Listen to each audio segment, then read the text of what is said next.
Jackson on the drive, kicks it out for man. Man, three-pointer, bang! Oh, what a man! Magic down the middle, just what I thought. A hook shot at 12, good! Here's Michael at the foul line, a shot on Elo, good! The Bulls win! They win it! Now there's a steal by Bird, underneath the DJ, Going up over Bell, ball away. Yes! Yes! At the buzzer, he does it! Was there ever a doubt? A Smith screen, Posey will defend. Oh! LeBron James with no regard for human life. It's a physical game. Oh, man, oh, my. A monster jam by Blake Griffin. Aggie.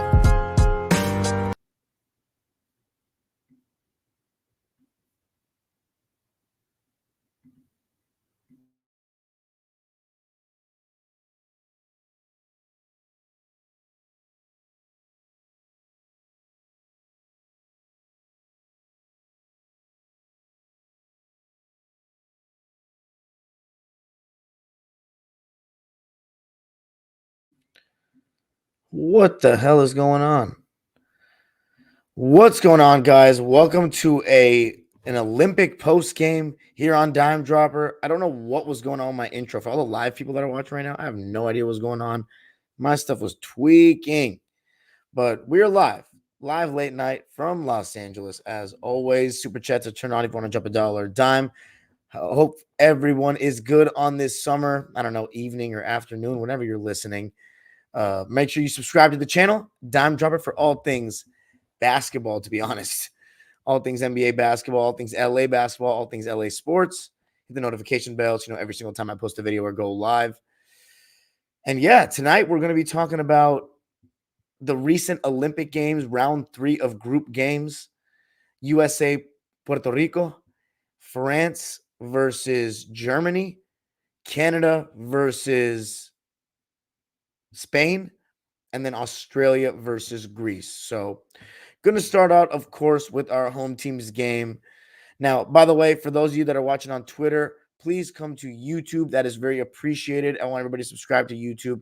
That is where I really try to put out the most content and where I make the most money, to be honest. So please come support on YouTube. That would be very appreciated.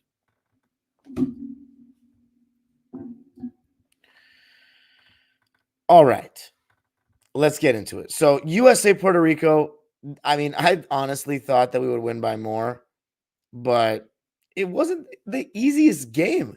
Give Puerto Rico some credit. They actually impressed me, but I think a lot of it was just the beginning of the game. They just came out and were making every single shot from the perimeter. I don't even know if I could say it was a lack of urgency or like a lack of effort from our players. I think they were just splashing threes. They were actually up 29-25 after the first quarter, which was insane. The starting lineup was the same as the South Sudan game, except there was one change. Instead of Anthony Davis starting, they went back to Embiid starting. I don't know why. I really don't. I don't see anything from Puerto Rico's team that makes me want to change anything from the last game. Not to say that we played drastically better in the second game than the first, but I just think we've looked better with Embiid off the floor. That's just been my honest opinion. Nothing personal against Joel Embiid. Just everything seems slower and stuff like that. You know, ball stops. He just doesn't look necessarily in shape. He doesn't look as quick. Doesn't look like he's in that mid-season Embiid form. And I don't know. It just doesn't seem like a great mesh with this group of players. However, in this game, I actually thought you finally saw Joel Embiid looking like Joel Embiid. And I think part of it was him being a little bit more aggressive, catching the ball closer to the basket and playing like a real big man. You know, there was one jump hook he hit, then he shushed the crowd that was booing him. And that French crowd has been booing him the entire Olympics because they wanted him to play for France. I liked seeing that. You know, again, I like when Joel Embiid embraces his big man skills because he's actually got big man skills. But to me, he's always had the issue of falling too in love with trying to be a face-up player, trying to be a guard, when you got to look at the way he's built. And if you look at the way he if if you look at the way, who am I even talking about? Sorry, I got a text and it totally distracted me. Oh, Embiid. Embiid to me tries to play too much like a guard at times. And when you look at the way he's built, he's a big dude. He's a big dude. He's 7'2" and a Mack truck. So I like when he plays back to basket. I think sometimes he doesn't make the best reads out of double teams. But again, with this personnel, you're probably not going to double Embiid in the post. So I just wanted to make a point that Embiid had a good game. But other than that, I mean, yeah, I was very impressed with Puerto Rico starting the game, draining threes. Kevin Durant, Anthony Davis, and Anthony Edwards came in and started changing things. And you started to see the AD Bam lineup. So the duo of bigs out there at once. Two versatile bigs that can switch defensively 1 through 5 and can handle the ball. To me, Ant-Man, KD, they've really been like the spark plugs throughout these first 3 games for us.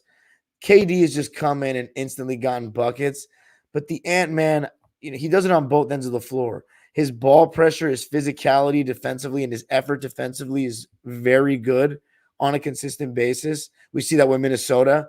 And then offensively, he plays every game like he's got a point to prove. Now, I have had moments, and I was very critical of him in the last game, that I thought he was just ball pounding too much. And if I'm being real, this game he was ball pounding just as much. And in the fourth quarter, when we were up, we were literally letting him go Rucker Park out there. Just get busy. And you know what? It's fun because Ant-Man's an exciting player, and I like the guy. And he is a relentless young star that's got the it factor you can't teach. But he definitely is a ball pounder on this team. Now, granted, I really think he's been one of the best players on the team, for sure. But KD, Ant, and then obviously Bam, and then 2 games out of 3, Anthony Davis. When we go to the bench, that's when we crush these teams because we just got the depth like that nobody has. Like, I mean, come on, let's not kid ourselves, man. Our roster is just way too good, especially for Puerto Rico. But granted, I got to give Puerto Rico credit. The fact that they actually stayed in this game, that was pretty impressive. By the way, I'm going to be cutting off the Twitter stream in about 3 minutes. So if you're watching on Twitter and you want to keep listening, come to YouTube. I have the link posted all over my YouTube. I want people to come to YouTube, so I'm cutting off the Twitter in about 3 minutes. So there's the warning. But one thing I started noticing in the second quarter, and in the second quarter, that's when we really started to take advantage and take over the game. We outscored Puerto Rico 39-16. I started to see the connection between Steph and KD, which we saw for 3 years, and so many fans like myself despised. But man, just seeing the way they can play off each other, quick pass and relocate, with their ability to work quickly off the catch and then shoot the ball so quickly and so accurately from anywhere on the floor, and the chemistry that they already built from those 3 years, it's fun seeing them try to, play together again on a side that I guess I'm rooting for. But Ant-Man, and I think Ant-Man, for me, was the best bench player in this game for sure. He came in and just gave us a spark instantly. I mean, 26 points. He actually had our game high in points. This is the first time I'm looking at the box score. So if I seem unsure of the stats, that's because this is the first time I'm looking at the box scores talking to you guys right now. So he was our leading scorer in this game. 26 points, 3 rebounds, 3 assists, 2 steals, 2 turnovers on 11 for 15 shooting. Jesus, that's efficient. 3 for 6 from 3, 1 for 4 from the line. What's good with that? In 17 minutes, man. 26 points in 17 minutes for the Ant-Man. But that 39-16 second quarter, I'll tell you who I think the star was. It actually wasn't even the Ant-Man for me.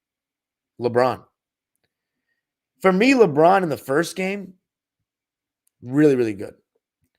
For me in the second game, he looked like he was trying to prove a point that he's the best player in the world still, and he was looking to score so much, and he dribbled so much, and it was I was like, what is going on here? What is he doing? But again, these are the type of things that LeBron has done over the course of his career at times where, to me, the ball dominance, the ball pounding, I'm not a huge fan of it. No matter how he might be the best shot creator in the history of the game. And I'm saying, even though I think that, I'm just not a fan of someone, no matter how good, getting that ball dominant. That's just my personal opinion. That's not a fact or anything, some law about basketball. But this game, he reverted back to moving the ball so well. The quick passes up ahead, the hit ahead passes, and then just seeing the open man instantly and firing to them. That behind the back pass he made from the left wing to Joel Embiid on the baseline, that was incredible. And it's nothing short of what we've seen from LeBron over the course of his insane 21-year career. I mean, for me, yeah, the Ant-Man was probably the player of the game, but I honestly think LeBron is a very good candidate for second, if not, or another very good candidate for first. I just thought he set the table extremely well in this game. And then he had his, share of dunks in the third quarter. But that second quarter is really what killed the game off. I mean, we just absolutely exploded. There was definitely an effort to give Steph the ball more. No question. Very clear. Because I think they feel like he's out of rhythm. He's not touching it enough. And I think it helped. But he didn't shoot that great. I think there's no excuse for him, though, period. But especially in this game, there's no excuse at all. But I don't think he was bad necessarily. 8 points, 5 boards, 1 assist, 1 steal on 3 for 8 shooting and 2 for 6 from 3. Devin Booker didn't have the best shooting game in this one. He was on the quieter side, played 17 minutes, had 9 points, 4 boards, 2 assists, no turnovers though, and neither did Steph, so that's good to see. Booker was just 3 for 9 though, 0 for 2 from 3, 3 for 3 from the foul line. I mentioned Embiid. He played 23 minutes, which was tied with Tatum as the highest of any American player in this game. 15 points for Embiid, 3 boards, 2 assists, 2 blocks, 3 turnovers on 6 for 14 shooting, 1 for 4 from 3, 2 for 2 from the foul line. So I think it's his best game for sure, obviously, thus far. I would not start him in the knockout game, in the quarterfinal game against Brazil, but I don't think it really matters because it's Team USA and we're just too good. Jason Tatum, I thought he was very solid in this game. Had a double-double, which I didn't even realize. 10 points, 10 boards, 3 assists, 2 steals, 1 turnover. Remember, this is the guy that got a DNP in the first game. 4 for 9 from the field, 0 for 2 from 3, 2 for 2 from the line. LeBron James, I just thought he was spectacular, man. The passes, the way he moved the ball. By the way, I just want to give Puerto Rico credit before we continue with the stats. They were only down by 3 points, 46-43. With 3.5 left in the second quarter. So they were in the game. They were really trying. Third quarter, we outscored them 23-14. And that's just when the quality starts showing. Funny enough, they outscored us in the fourth 24-17, but it didn't really matter. USA won it 104-83. I thought KD was fantastic yet again.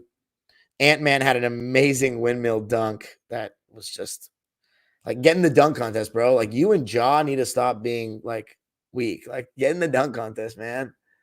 Like, dudes are just not with it anymore with that dunk contest shit. So afraid to lose. Like, who cares? Anyway. 104-83. Let's keep on reading the stats here. Mentioned Embiid, mentioned Tatum. Let's go with LeBron. 18 minutes played, 10 points, 6 boards, 8 assists, 1 block, just 1 turnover on 4 for 6 shooting, 0 for 1 from 3, 2 for 3 from the foul line. I just thought he was fantastic.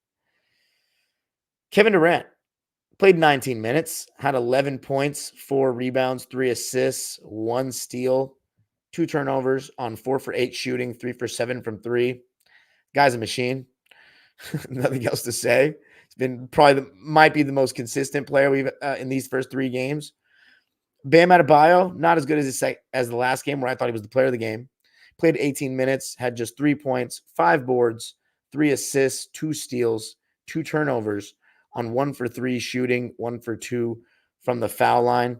AD played just 15 minutes in this one, had double-figure points, though, in those 15 minutes with 10, 6 rebounds, 3 assists, 2 blocks on 3 for 4 shooting, and 4 for 4 from the foul line. So you like to see that, especially if you're a Laker fan, knocking down all his free throws there.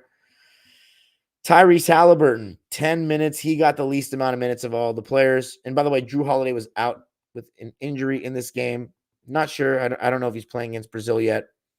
I love Drew Holiday, but it doesn't really matter. USA is just too good. We're just too stacked. Tyrese just shot one shot. It was a 3 and he missed. And he had donuts across the board except for 1 steal and 1 foul. Derek White played 22 minutes. It was a quieter game for him. 2 points, 1 rebound, 2 assists, 1 steal, 1 block. On 1 for 4 shooting, 0 for 3 from deep. And, we didn't shoot well from 3 in this game. 28%, 9 for 32. Free throws, 15 for 20. 3 of those 5 misses from the Ant-Man. But we were 49% from the field, so we'll take that. Whereas Puerto Rico, 40% from the field, 27% from 3. Jose Alvarado, 18 points on 7 for 13 shooting and 3 for 7 from 3 for them. So credit to him, but solid win for us. Now, by the way, the Twitter live is coming to an end. So if you want to keep on listening, please come to YouTube. The link is posted all over my Twitter. All right. Remember, YouTube people, super chats are turned on. If you want to jump $1 or a dime, any donation is appreciated for your boy. Let's talk about Canada versus Spain. Now, in the first quarter, Sergio Yul was continuing to impress me, knocking down the 3 ball, making plays in the pick and roll. He's a player, man. He's a player, and he's been around for a while. As far as Canada, I thought Andrew Nembhard throughout the game gave them a huge scoring punch off the bench. But the contested jumpers that he was making, even from 3, when he first came into the game and in that second quarter, those are big-time shots, man. Big-time shots. And SGA is just doing his SGA thing. I mean, scoring in a variety of ways. Let me ask the comment section, does SGA have the best bag in the league right now? Because I don't know if anybody has a better one-on-one game than him. I mean, the dude is he's got counters to everything. His handle is so tight. He's got a pull-up going both ways on a dime. I mean, it's just a matter of experience and time, right? Have we seen a 6'6" point guard win a championship as the best player, best scorer? He's very unique. I can't think of one. It's quite like him. But anyway, he was doing his thing, and I thought Canada closed. It was a pretty neck and neck first half, but then the Canadians closed the second quarter well. Let's see, my bad. I'm just trying to pull up the box score for this damn game. All right, I got it. Alex Abrinas, former Oklahoma City Thunder, in the third quarter was starting to get hot from 3. A guy that had a fantastic game for Spain was Brizuela. I was very impressed with him. He was scoring in a variety of ways, getting to the rim, knocking down the 2 threes. In just 14 minutes of play, he had 17 points on 7 for 9 shooting, 2 for 4 from 3. Sergio Yul actually didn't end up shooting well, though. He played 26 minutes, which was actually the most of any player on Spain in this game. He had 13 points, 3 boards, 4 assists, but he also had 4 turnovers. And he shot 4 for 12 from the field, 3 for 9 from 3, 2 for 3 from the foul line. So he didn't shoot well at all. Rudy Fernandez, 0 for 5. 0 for 4 from 3, a donut. Jeez. Spanish donut? I want to have a Spanish donut. I've never even been to Spain still. I got to go. If you all have been to Spain, let me know what you thought of it. Did you go to Barcelona? Did you go to Madrid? I don't know, man. Sevilla? Let me know in the comments if you've been to Spain, man. Santi Aldama. Wasn't the best game for him shooting the ball. He had 7 points and 11 boards to go along with 4 assists and 2 blocks on 2 for 8 shooting. 0 for 4 from 3. 3 for 3 from the foul line. The way the game ended, though, Canada, I mean, it was getting scary for a sec, but Canada closed, SGA, drive, kick, and we saw a bunch of that throughout the game. We've seen a bunch of that throughout these first 3 games is just, of course, SGA's ability to get downhill, attracting multiple defenders, and being able to see the open man and kick. RJ Barrett hit a huge 3. And then, it's funny that SGA was missing free throws in this game. He missed several free throws that could have made the game a lot easier of a win for Canada and made things more difficult.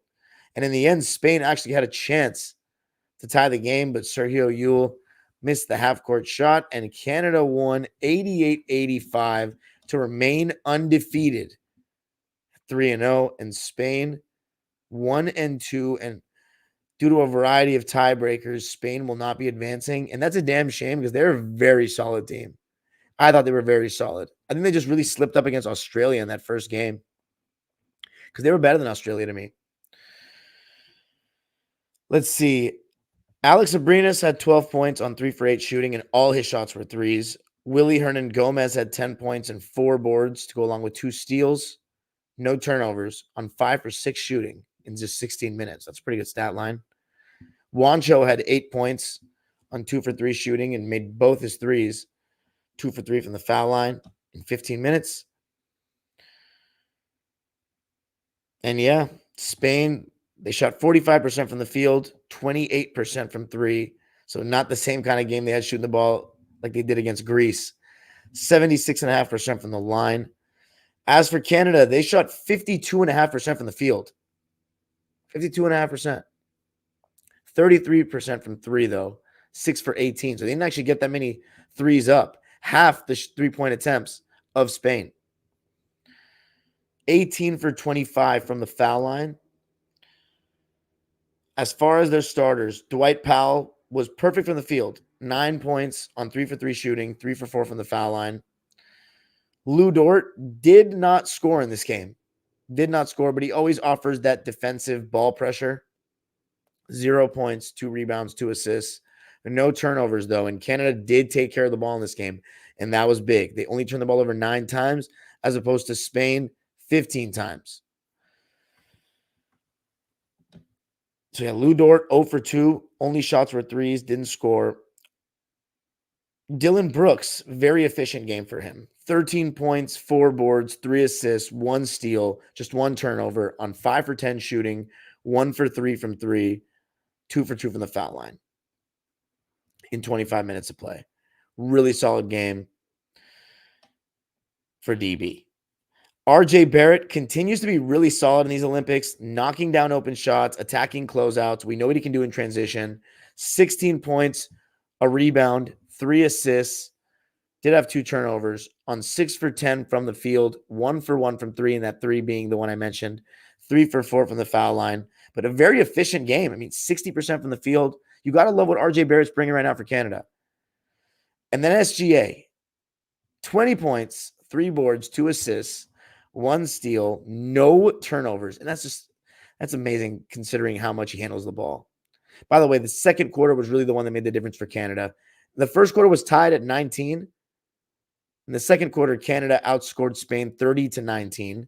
Spain outscored them 18-15 in the third and 29-24 in the fourth. But it was that second quarter that really ended up making the big difference.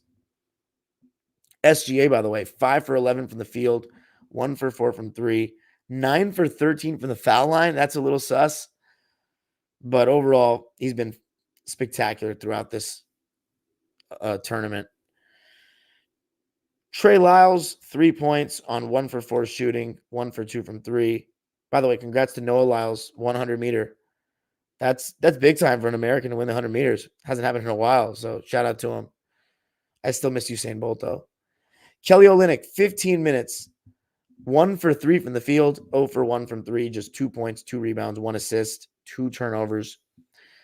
Nickeil Alexander-Walker, just 13 minutes for him. 1 point, 3 rebounds, no turnovers on an 0 for 1 from the field, 1 for 2 from the foul line. Jamal Murray. So, man, I don't really know what to say. He doesn't look as confident out there, for one. But 2, Andrew Nembhard playing so well in this game. That made it tough for Jamal Murray. And it's already, it shouldn't really be tough for Jamal Murray just because SGA is out there. There should be room for both of them. But Dylan Brooks and Lou Dort, they give you the guarantee of fantastic defense. The ball's going to be in SGA's hands more than anyone. And the way RJ Barrett's playing right now, it's hard to not have him in the game. In this game, Andrew Nembhard was even better than Jamal Murray. I don't think Jamal Murray was horrific, but I mean, he's getting 17 minutes. Andrew Nembhard got 22. Dylan Brooks got 25. Lou Dort got 20. All these guys are getting more minutes than the NBA champion Jamal Murray, the only NBA champion on this team. I'm not saying it's wrong. They're 3-0. But it's something to just talk about. 17 minutes played for Murray. He was 2 for 5 from the field, 0 for 2 from 3, 4 points, 4 rebounds, 6 assists. He actually led the team in assists in this game. So, as I said, he was not bad. But Andrew Nembhard, his shot making was just spectacular. 18 points, 1 rebound, 2 assists, 1 turnover on 8 for 10 shooting, 2 for 3 from 3. Did not go to the line, but he was spectacular. And Canada moves on. They've been spectacular so far in this tournament. They're going to play against France, and that's going to be a styles make fights kind of game. I talked about it a couple of episodes ago. And remember, if you want to see all my episodes on the Olympics, you can just check my playlist tab in the channel, and there's a playlist for the Olympics. And all the games are timestamped in those videos. France, Canada. France, a team whose strength is their front court, their bigs. Canada, it's the backcourt, it's the guards. Now, speaking of France, let's talk about their game against Germany. It was brutal. It was very brutal. Dennis Schroeder and Franz Wagner, they were dominant in this game. Rudy Gobert had a good defensive start, but that's about all the nice things I can say about the way he played in this game. Because offensively, he gives you nothing. I thought defensively he was actually very good in the first half, but it didn't really make a difference. Franz had 9 points in the first quarter. Dennis Schroeder had 9 points in the first quarter. They each had a 3.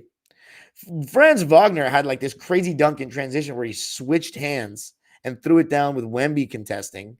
And then Dennis Schroeder had this snatchback.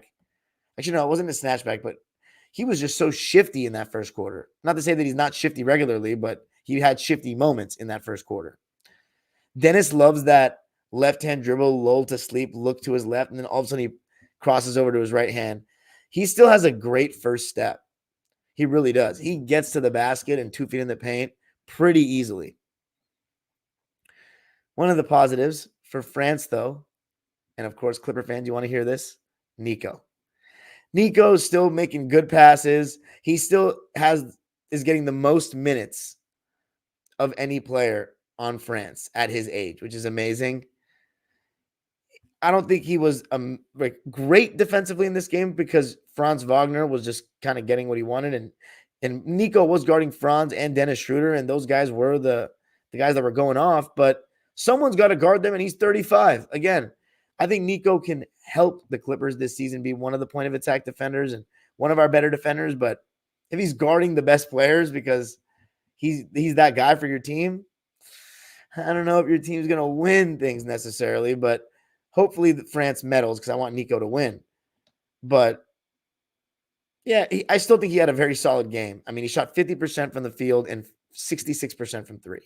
8 points, 3 boards, 3 assists, led the team in assists. 3 for 6 from the field, 2 for 3 from 3. But I think that's what really sticks out for me with France.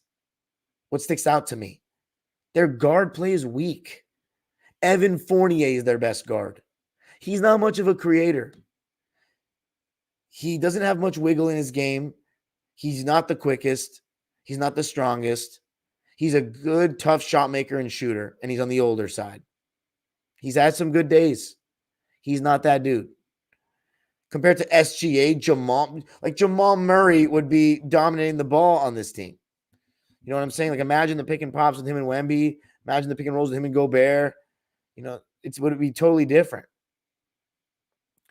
France's guard play is weak. Imagine if they had prime Tony Parker. That would be filthy. They don't. So it's rough. It's tough for them to score. And also, are we going to, is it time to have the conversation yet? Or are we going to still be nice? Because after one, okay, you know what? We'll have the conversation. But after one, Germany was up 24-18. They ended the first quarter very well. And Isaac Bonga's shot in the left corner for 3 at the end of the first, that was a big shot to me because it felt like after that, Germany had the momentum and just ran with it.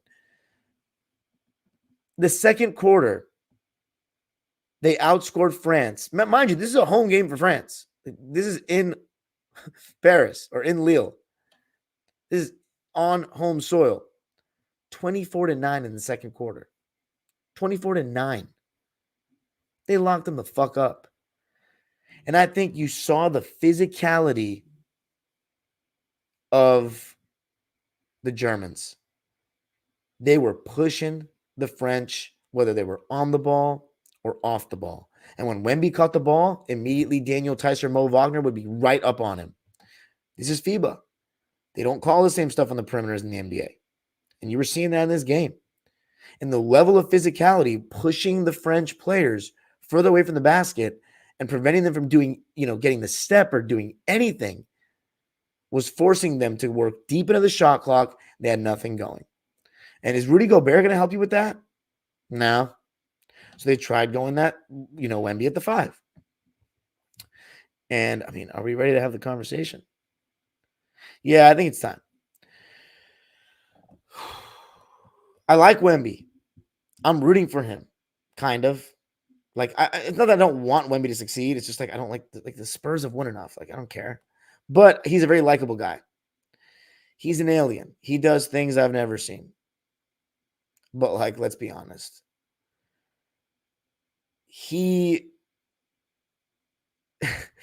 Mo Wagner, Tice, these strong guys that are fairly mobile, they just make him essentially just a jump shooter. And he's not as amazing of a jump shooter as the highlights seem to suggest. He has a great handle for his size. Does he have a great handle though? Not really. Not for the NBA standard.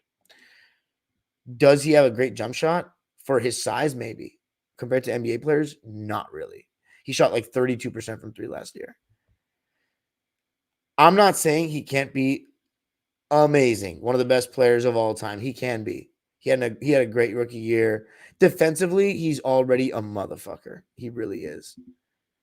But offensively, I am not confident to sit here and say he is going to be a number 1 option on a championship team in his prime. I just don't know if because to me, he's just another one of these big, lanky dudes that loves Kevin Durant and wants to be that big, tall dude that can face up and play like a guard. And it's fantastic when it looks good, but essentially it's just being a jump shooter. And here's the thing though. Now, someone that watched the game should be saying, what the fuck were you watching, you idiot? Didn't you not see Wemby posting up? I did. And what I saw was a guy that does not have the lower body strength and was getting pushed out the paint. And he was resorting to trying to get jump shots. And then at the end of the game, when they were already getting waxed, he started making some threes. So, nah. For people, I don't understand. I think Chris Paul and Wemby, it's going to be an awesome combo to watch next year.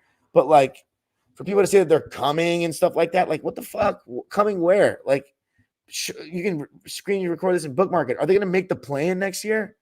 I doubt it. I doubt they're making the play-in. Unless Wemby takes some huge leap scoring-wise somehow.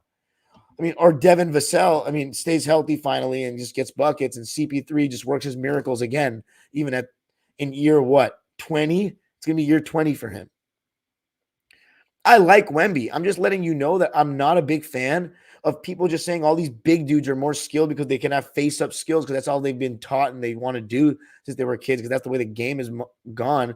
But it's not impressive to me when Wemby's 7'4" and Daniel Tice's old ass is pushing him out the paint, locking his ass up. Mo Wagner clamping his ass. People try to tell me, oh, what would so-and-so Alonzo Mourning or something do against Wemby? Bro, what? What are we talking about, dude? These guys are big, physical motherfucking dudes. Mo Wagner is bullying this man. Mo Wagner is pushing him out the paint, and then he was getting by him, and Wemby fouled him. I remember that in the second quarter. I like Wemby.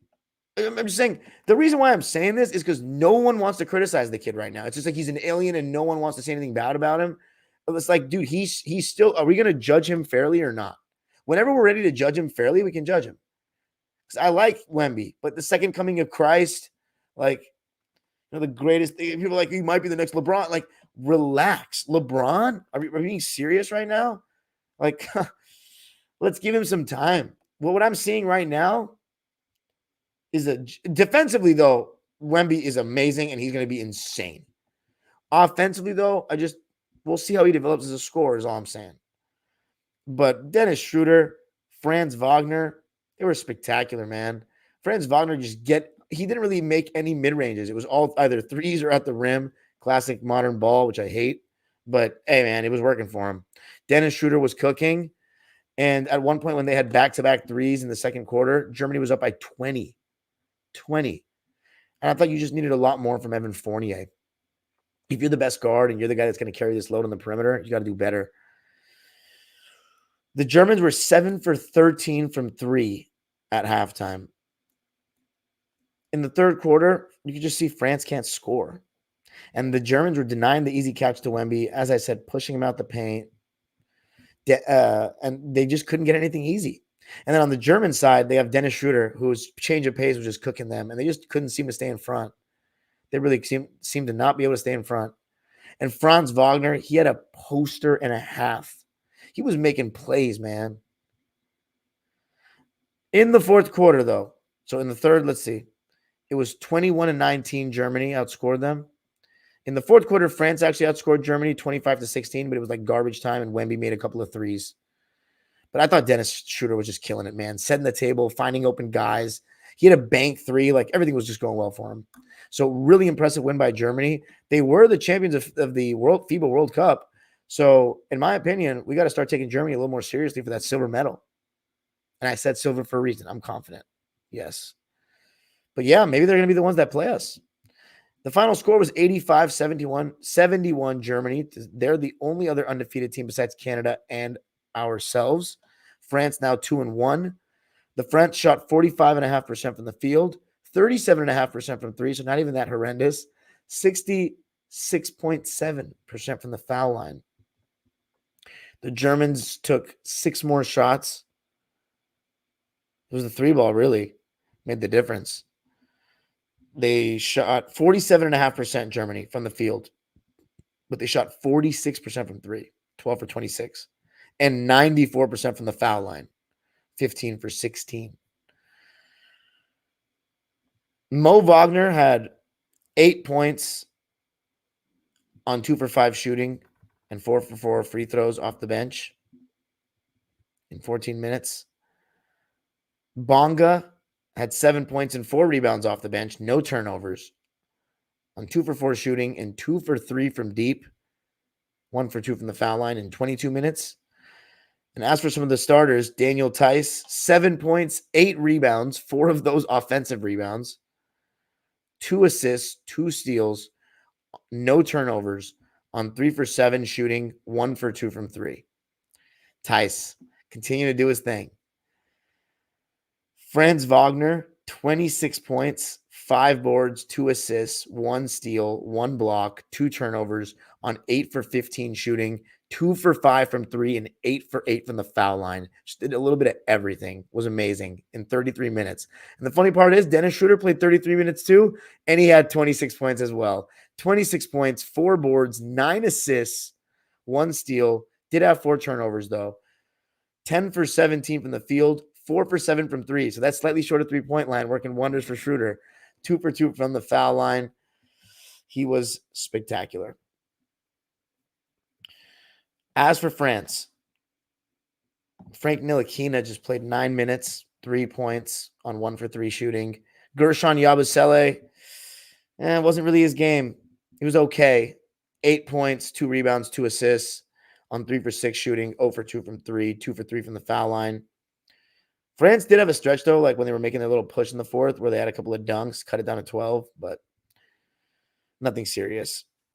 Bilal Koulibaly played just 12 minutes, had 1 point, 0 for 2 shooting, 1 for 2 from the 1 for 2 from the foul line.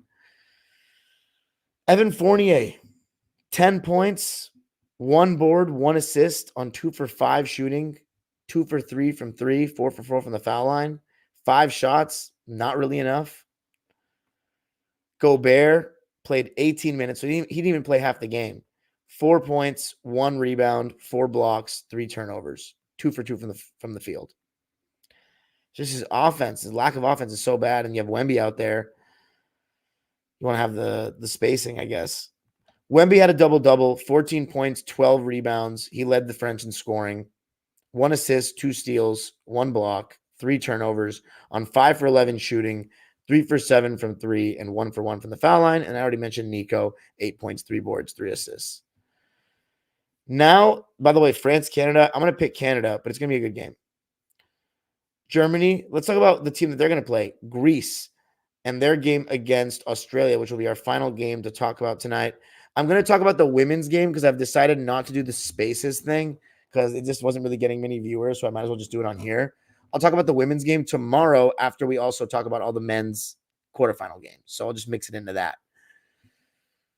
Greece versus Australia. You know, it's funny because I've actually grown to like the way the Greek team plays. They move the ball well. I love how aggressive Giannis is and how well he's played. And so I was rooting for them in this game. And Giannis came out so aggressive, just dominating on the inside in the first quarter. But Australia was right there. It was 25-24 after 1. But the second quarter, Greece really dominated and created separation. And it was Giannis dominating around the basket.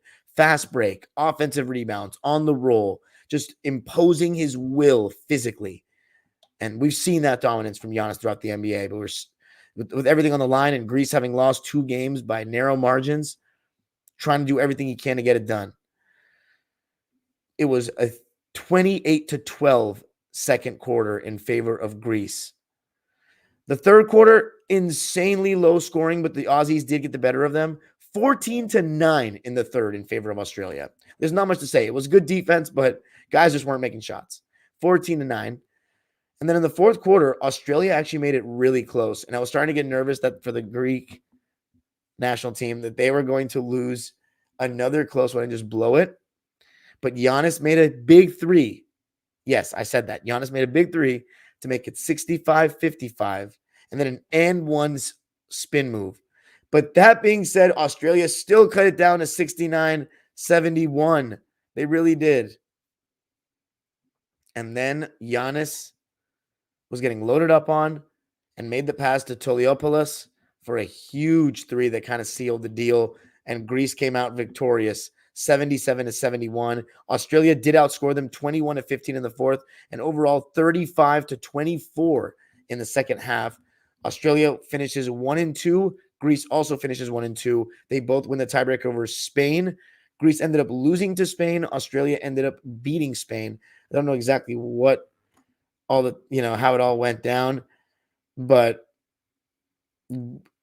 Australia will be playing against Serbia, and I'm taking Serbia in that game, but it should be a good one. Let's see. Jock Landale, he's had a really good Olympics. 17 points and 8 rebounds in this game, 1 assist, 2 steals on 7 for 10 shooting. But he did not shoot well from the foul line, and Australia shot horrifically from the foul line. Both teams did not shoot well from the foul line. Australia, 10 for 21, 48%. Greece, 6 for 11, 54.5%. So Australia got to the line 10 more times. And Greece only shot 4 more field goals, but Australia couldn't capitalize. And Jock Landale is a part of that. 5 out of the 11 missed free throws. Josh Giddey, 9 points, 11 rebounds, 6 assists, but he had 5 turnovers, and Australia turned the ball over 16 times. 16 times. That's a lot. Greece turned the ball over 14 times. Not saying that's not a lot, but the team that turns it over more tends to lose. Josh Giddey was 2 for 8 from the field, 1 for 3 from 3, and 4 of 5 from the foul line. It's not good enough from your best player. Dyson Daniels had 11 points, 6 rebounds, 8 assists. He had a very good game, but he had 4 turnovers. So between Giddey and Daniels, that was 9 of their 16 turnovers, the majority. He was 4 for 7 from the field, 2 for 5 from 3, 1 for 3 from the foul line. So how about that? Dyson Daniels. And then Patty Mills was 5 for 15 from the field, 3 for 6 from 3, but 2 for 9 from 2.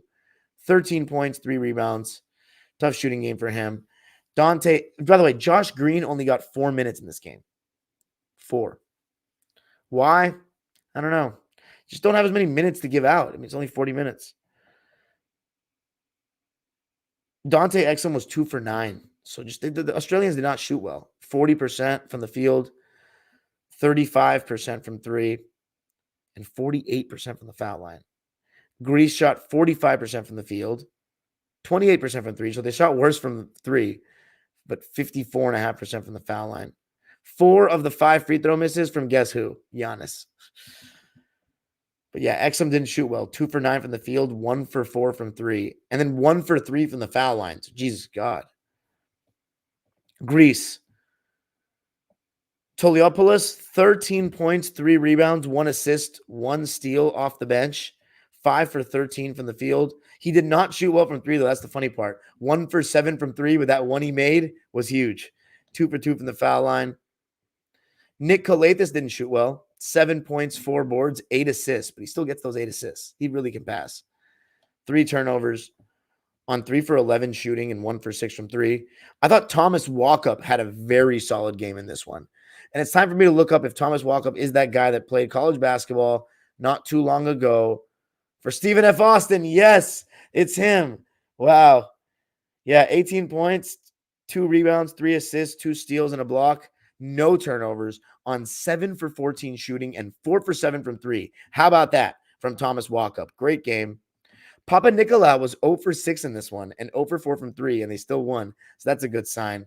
But how about, by the way, Papa Giannis had 7 rebounds off the bench in 8 minutes. How about Giannis, though? 20 points to lead the way for all scores in the game. 7 boards, ties the most of any Greek player in the game. 6 assists, leads all players on the Greek team. Actually, no, never mind, Kalathis. But second most assists on the team. 2 steals, did have 2 turnovers, and he shot 8 for 11 from the field, 1 for 2 from 3. The only gripe, the free throws, 3 for 7, and he played the most minutes, 33. The guy was fantastic. Willed this team to the finish line. And I am excited to see their game against Germany. I think Germany will win, but Giannis and Greece will put up a fight. And I would not be surprised at an upset because that's how solid this Greece team is, in my opinion. And Giannis is just an absolute beast. Second best player in the world for me after Jokic. I'm taking him over Luka still, for sure. But that's it for me in this one, guys. Thank you so much for listening. Let me know what you thought in the comment section. I'll be live tomorrow night to talk about all the games and also the women's game. Dime Machine videos coming soon and some more vlogs coming soon. I think I'm going to go see Shohei Ohtani soon. Got to. Peace and have a great night. Go USA. By the way, USA against Brazil. I think we're winning that one by, honestly, we might 30 plus them because we're going to be determined to make a statement. It's a knockout game. We might. Peace.